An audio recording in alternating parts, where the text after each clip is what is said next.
आज आहे cash drop सिरीजचा day 1. आयनला घेतलं आयनच्या घरून. आयन आणि मी लगेच निघालो कॅश ड्रॉप करण्यासाठी. म्हणजे लगेच कॅश ड्रॉप करणार नव्हतो. सगळ्यात आधी चहा प्यायचा विचार झाला, पण आम्ही म्हणलं जाऊ द्या, चहा प्यायला नको, भूकच लागली तर खाऊनच घेऊ. हे आमच्या इथलं पोर्शेचं शोरूम. या बिल्डिंगमध्ये आपल्याकडे कमर्शियल स्पेस अवेलेबल आहेत. कुठं खायचं याचा विचार करता करता आम्ही निघालो हायवेला. वातावरणाचं काही सांगता येत नाही, वातावरण अचानकच चेंज होऊन जातं. थोड्या वेळापूर्वी आभाळ नव्हतं, पण लगेच सगळं भरून आलं. म्हणलं पावसाचा अंदाज दिसतोय, पण पाऊस काय आला नाही. म्हणलं चला जाऊ द्या. मग ह्या ठिकाणी बघा खायला आलो. ह्या ठिकाणी खूप गर्दी होती. मग म्हणलं चला जाऊ द्या, पुढंच घेऊ. मग पुढं गेलो आपण. थोडीफार गर्दी होती, पण त्यांनी लगेच आमची ऑर्डर घेतली. स्टार्टिंगला आम्ही चिकन राईस मागवला. चिकन राईस खाल्ल्यावर वापस चिकन चीज मॅगी घेतली. चिकन चीज मॅगी खाऊन झाली, पेमेंट केलं आणि लगेच निघालो. कॅश ड्रॉप करायचं होतं लगेच, पण जागा शोधत होतं. आम्हाला जागाच भेटत नव्हती कॅश ड्रॉप करण्यासाठी.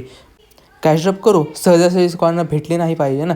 त्याच्यानंतर आम्ही एका ठिकाणी गेलो. तिथं कॅश टाकली, पण टाकता येत नव्हती कारण की कुंडीच्या खाली ठेवायची होती. पण तिथंच एक जवळ दगड पडला होता. तो दगड घेतला आणि त्या दगडाच्या खाली ठेवून टाकली. आसपासची जागाच सांगतो. एक हिंट आहे, नॅचरल बास्केट हे दुकान आहे. त्या दुकानाच्या बरोबर समोर कॅश ड्रॉप केलेली आहे.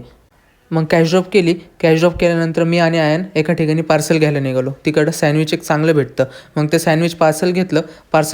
पार्सल व्हायला पण खूप वेळ लागला. पार्सल घेतलं आणि लगेच घराकडे निघालो.